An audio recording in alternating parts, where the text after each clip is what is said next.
அர்ஜுனா, சர்வஜனாய் அநாதி காலம் உள்ளவனாய் உலகத்தை ஆள்பவனாய் அணுவான ஜீவனைக் காட்டினும் சிறியவனாய் எல்லாவற்றையும் தரிப்பவனாய் யாவையும் படைப்பவனாய் ஒன்றோடும் சேராத ஸ்வரூபனாய் பிரகிருதிக்கவ்வருகாயும் தனக்கே யானதாயும் இருக்கின்ற திருமேனியோடு கூடியவனாய் இருக்கும் அந்த திவ்ய புருஷனை நாடோறும் பயில்கின்ற பக்தியுடன் கூடிய யோக பலத்தாலே நன்றாய் திருத்திச் சலியாமல் இருக்கின்ற மனத்தைக் கொண்டு எவன் பிரயாண காலத்தில் புருவங்களுக்கு நடுவில் பிராணனை வைத்து அங்கே பகவானை இடைவிடாமல் சிந்திக்கின்றானோ அவன் அந்த பகவானையே அடைவான்.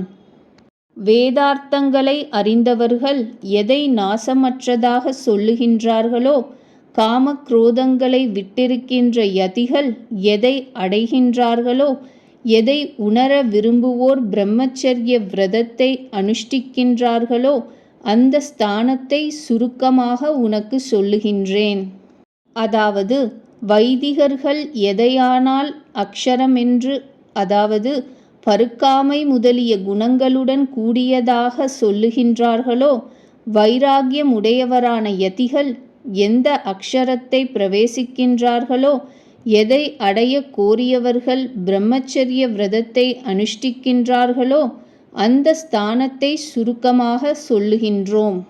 ஞானத்திற்கு வழியான செவி முதலிய எல்லா புலன்களையும் தம் வியாபாரங்களினின்று நிவிர்த்தி செய்து ஹிருதய கமலத்தில் உறைகின்ற அக்ஷரம் எனும் நம்மிடத்தில் மனதை நிறுத்தி யோகம் எனும் தாரணையை அடைந்தவனாய் நம்மிடத்தில் தானே சலியாமல் நிலைத்து நமக்கு வாச்சகமான ஓம் என்னும் ஓர் அக்ஷர பிரம்மத்தை உச்சரித்து கொண்டு அதற்கு பொருளான நம்மை சிந்தித்து கொண்டு தன் பிராணனை தலையில் வைத்து சரீரத்தை விட்டவனாய் எவன் போகின்றானோ அவன் பரமகதியை அடைகின்றான். அதாவது பிரகிருதிக்கு புறம்பாய் நமக்குச் சமமாய் மீண்டும் திரும்ப வேண்டாத பரமாத்ம ஸ்வரூபத்தை அடைகின்றான். உட்கருத்து: மனுஷ்யர்களுக்கு வெளியில் செல்ல வாயில்கள் உள்ளது போல இந்திரியங்கள் மனதிற்கு துவாரமாய் இருக்கின்றன. இந்த துவாரங்களை மூடி எனின் இந்திரியங்களை அவற்றின் செயல்களினின்று நிறுத்தி ஹிருதயத்தில் மனதை நிறுத்தி அதை சிரத்தில் சேர்த்து யோகத்தை திடமாய் வைத்துக்கொண்டு ஓம் என்னும் பிரமத்தை ஸ்மரித்து கொண்டும் என்னை தியானித்து கொண்டும் பிராணனை விட்டால் பரம பிராபிய வஸ்துவை அடையலாகும். அவதாரிகை: இவ்வாறு ஐஸ்வர்யார்த்தியம் கைவல்யார்த்தியம் தாமடைய வேண்டிய பயனுக்கு தக்கபடி எம்பெருமானை உபாசிக்க வேண்டும் பிரகாரத்தை இதுவரையில் அருளிச் செய்தனர். இனி மோக்ஷார்த்தியான ஞானியானவன் பகவானை உபாசிக்க வேண்டும் விதத்தை அருளிச் செய்வர். ஆரம்பித்த நாள் முதல் நித்தியமாய் எப்பொழுதும் மற்றொன்றையும் நாடாமல் நம்மையே எவன் சிந்திக்கின்றானோ என்றால் நாம் அவனுக்கு மிகவும் இனியோமாகையாலே நம்மை நினைத்தாலொழியத் தன்னை தரிக்க மாட்டாதவனாய் கேவலம் இன்பமயமான நம் சிந்தையை எவன் செய்கின்றானோ அந்த நித்திய யோகிக்கு நாம் எளிதில் கிடைக்கின்றோம். அதாவது எளிதில் அடையக்கூடிய நம் பாவமானது ஐஸ்வர்யாதிகளை அல்ல நாம் கொடுப்பது, மற்றபடி கேவலம் அருமை பெரும் பேரான நாமே எளிதில் கிடைக்கின்றோம் என்றால் அவன் பிரிவை சகிக்க மாட்டாமல் நாமே அவனை வரித்து நம்மை அடைவதற்கேற்ற பக்குவமான உபாய ஞானத்தையும் அளித்து அதன் விரோதியை ஒழித்து நம்மிடத்தில் இனிமையான பக்தியையும் உண்டு பண்ணுகிறோம். அவ்வாறு நம்மை கிட்டியவர்கள் மறுபடியும் எல்லா துயரங்களுக்கும் இருப்பிடமான இந்த அசாஸ்வதமாயிருக்கின்ற ஜென்மத்தை அடைவது இல்லை. ஏனென்றால் இவர்கள் பெரிய மனதோடு நமது ஸ்வரூபத்தை உள்ளபடியே அறிந்து மிகுதியும் நம்மையே விரும்பி இருத்தலாலே நம்மை பிரிந்தால் தரிக்க மாட்டாதவர்களாய் நம்மை பற்றி கிடக்கிற மனத்தோடு நம்மையே ஆதாரமாக நம்பி உபாஸ்வனனான நம்மையே பெரும் பேராக அடைகிறார்கள்.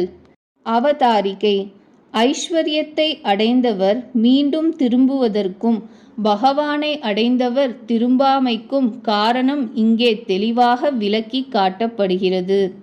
ஓ அர்ஜுனா, பிரம்மாண்டத்திற்குட்பட்ட சகல லோகங்களும் ஜீவர்களுக்கு மீண்டும் ஜனனங்களை கொடுக்கக்கூடியவை.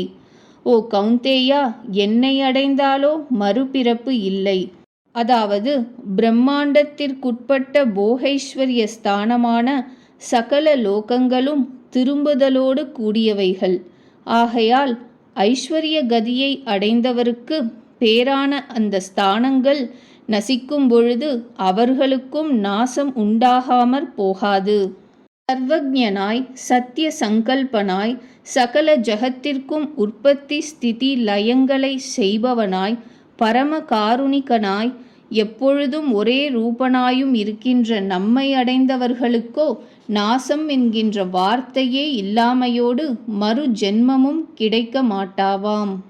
மேற்கூறிய 16வது ஸ்லோகத்தில் மாமுபேத்யது எனின் என்னை அடைந்தால் என்று ஒரு பொருள் அன்றி, மாம் லக்ஷ்மியை உபேத்யது ஆசிரயித்தால் என்றால் தாயான லக்ஷ்மியை புருஷாகார பூதையாய் செய்து கொண்டால் பகவான் அவரது புருஷாகாரத்தால் நமது தவறுகளை மன்னித்து தனது இடத்தில் வைத்து கொள்வன். அவதாரிகை. பிரம்மலோக பர்யந்தமான உலகங்களுக்கும் அவற்றுக்குட்பட்டவைகளுக்கும் எம்பெருமானால் ஏற்படுத்தப்பட்ட உற்பத்தி விநாச காலங்களின் ஏற்பாட்டை அருளிச் செய்கிறார். மானிடர் முதல் பிரமன் அளவாக பிராணிகளுக்கு நம்மால் ஏற்படுத்தப்பட்ட பகல் இரவு என்கின்ற ஏற்பாட்டை அறிந்தவர்கள் 1000 சதுர்யுகத்தை பிரமனுக்கு ஒரு பகல் என்பார்கள். அவ்வாறே ராத்திரியும். அதில் பிரமனுக்கு பகல் வரும்போது மூவுலகத்துக்குட்பட்ட சரீரம், இந்திரியம் மற்றும் போகிய வஸ்துக்கள் போகஸ்தானங்களாகிய இவ்வியக்தங்களெல்லாம் அவ்வியக்தம் என்கின்ற பிரமன் சரீரத்தில் உண்டாகின்றன. இரவாகும் பொழுது அவை அச்சரீரத்தில் தானே லயித்து போகின்றன. கர்மத்திற்கு வசப்பட்ட அந்த பூத கூட்டம் பகற்காலத்தில் உண்டாகி ராக்காலத்தில் லயமடைந்து மீண்டும் பகல் வந்தால் உண்டாகின்றன. அவ்வாறு 100 வருஷமானால் கடைசியான 1000 யுகத்தில் பிரம்மலோகத்தளவான உலகங்களும் பிரம்மாவும் கிரமமாய் அவ்யக்த அக்ஷரம் தமசு என்கிற வரையில் நம்மிடத்தில் தானே லயமாகின்றன. இவ்வாறு நம்மை ஒழிந்த எல்லாவற்றிற்கும் கால வியவஸ்தையின்படி நம்மிடத்தில் உற்பத்தியும் நம்மிடத்தில் தானே லயமும் ஆகையால் உற்பத்தி விநாசங்களை ஒன்றாலும் ஒழிக்கப் போகாது. ஆகையால் ஐஸ்வர்ய கதியை பெற்றவருக்கு மீண்டும் திரும்புதல் வந்தே தீரும். நம்மை அடைந்தவருக்கோ அவ்வார்த்தையே கிடையாது. அந்த அச்சேதன பிரகிருத்தியை காட்டினும் புருஷார்த்தமாகையாலும் உத்தமமாயும் ஞானாகாரத்தினாலே வேறேயாயும் பிரமாணத்தினாலும் தெரியக்கூடாத்தினாலே காணப்படாததாயும் நித்தியமாயும் இருக்கின்ற அந்த வஸ்துவானது காரிய காரணங்களுடன் கூடிய பஞ்சமகாபூதம் முதலியவை நாசமடையும் காலத்திலும் நாசமடைகிறது இல்லை. அந்த சேதன பிரகிருத்தியான புருஷன் அக்ஷரன் என்று சொல்லப்படுகிறான். அவனை பிரகிருதி விமுக்தாத்ம ஸ்வரூபமாகிய பரமமான கதி என்று வேதம் அறிந்தவர்கள் சொல்லுகின்றார்கள். எந்த பிரகிருதி விமுக்தமான ஜீவ ஆத்மஸ்வரூபத்தை அடைந்து மீளுவதில்லையோ அந்த ஸ்வரூபம் எனக்கு ஏவுதலுக்கும் முக்கியமான பாத்திரமானது. அதாவது மற்ற ஜட சேத்தனங்களும் என்னுடைய கட்டளைக்கு பாத்திரமானாலும் பிரகிருதி விமுக்தாத்மா என்னுடைய ஏவுதலுக்கு முக்கிய பாத்திரம் என்பது கருத்து. ஸ்ரீ சங்கரர் அபிப்பிராயம். அவ்யக்தம் என்பது பிரகிருதி என்றும் ஈண்டு கூறிய ஸ்லோகத்தில் அவ்யக்தம் என்பது பரபிரம்மம் என்றும் அறியத்தக்கது.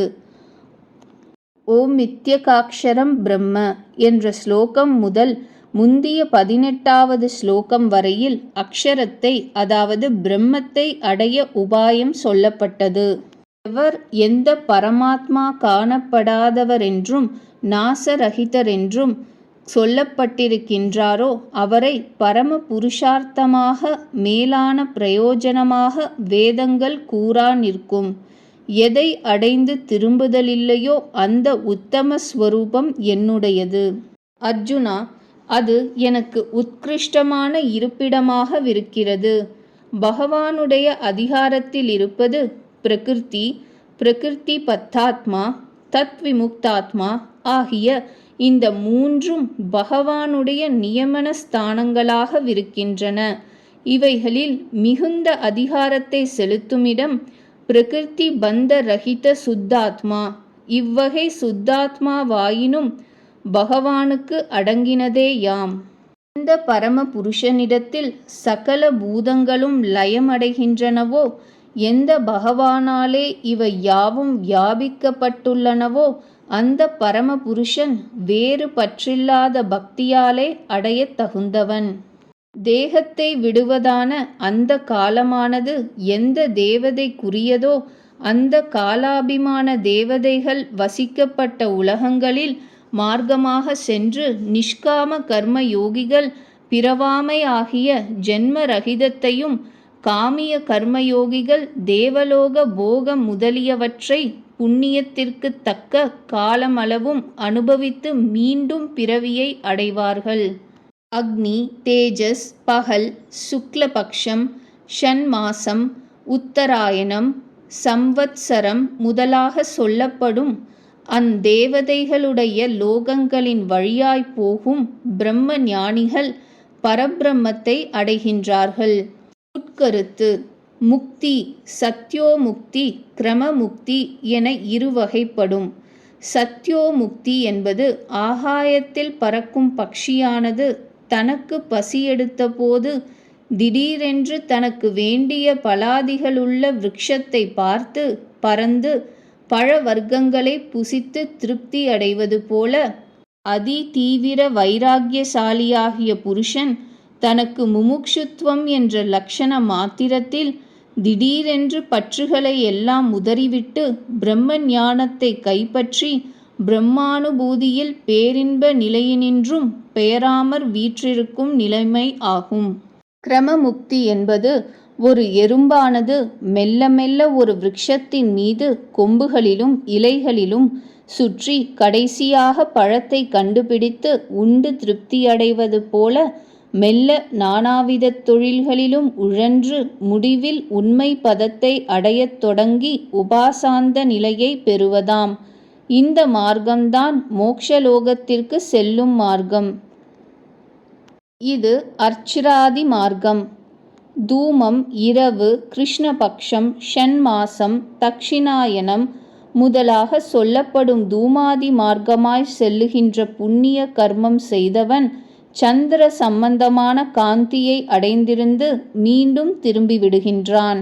சுரருக்கு 6 மாதம் கொண்ட தக்ஷிணாயனம் சுரருக்கு ஒரு இராப்போதாகலின் சந்திர பிரகாசத்தோடு கூடிய ஸ்வர்க்கம் என்றதற்கு தேவர்களுக்கு ராக்காலம் என பொருள் கொள்க.